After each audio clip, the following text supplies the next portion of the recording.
Ευλόγη η ψυχή μου τον Κύριον, ευλογητός η Κύριε. Ευλόγη η ψυχή μου τον Κύριον, και πάντα τα εντός μου το όνομα το Άγιον αυτού. Τον ευηλατεύοντα πάσα στα ανομία σου, τον ιόμενον πάσα στα νόσου σου, τον εμπιπλώντα εν αγαθή στην επιθυμία σου, ανακαινιστήσετε όσα ετού είναι ότι σου.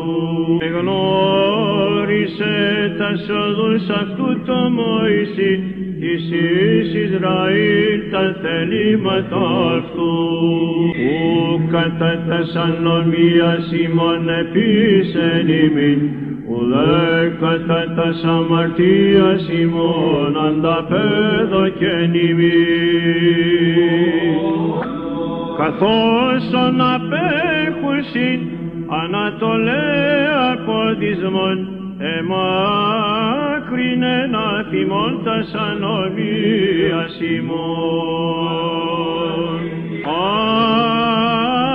Άνθρωπος όσοι χόρτωσε ημέρε αυτού, όσοι άνθος του αγρού ούτως εξανθήσει. Το δέλεος του Κυρίου από το αιώνος και έως του αιώνος επί τους φοβουμένους αυτών. Κύριος εν το ουρανό ητήμασε των θρόνων αυτού, και η βασιλεία αυτού πάντων δεσπόζει.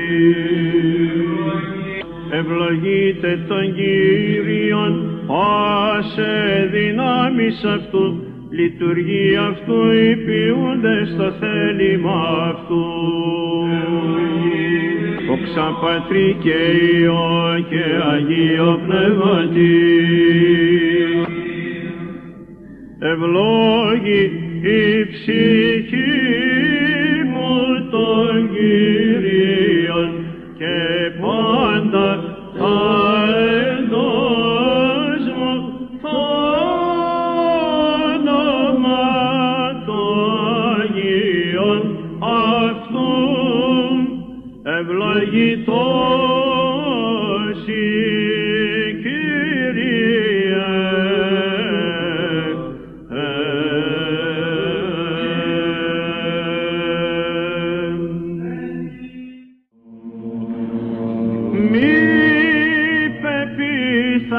Υπάρχοντας επίους ανθρώπων εις ουκέ στη σωτηρία.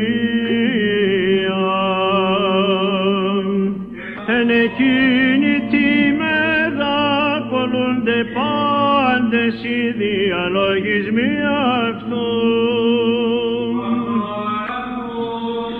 Τον πείσαντα των ουρανών και την γην, την θάλασσαν και πάντα τα εν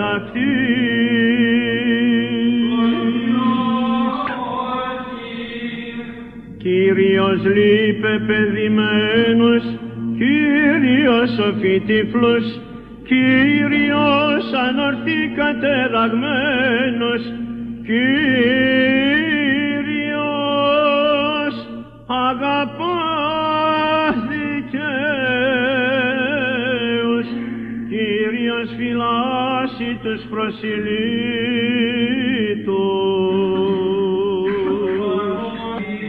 Βασιλεύσει Κύριος εις τον αιώνα, ο Θεός ουσιώνης γενεάν και γενεάν.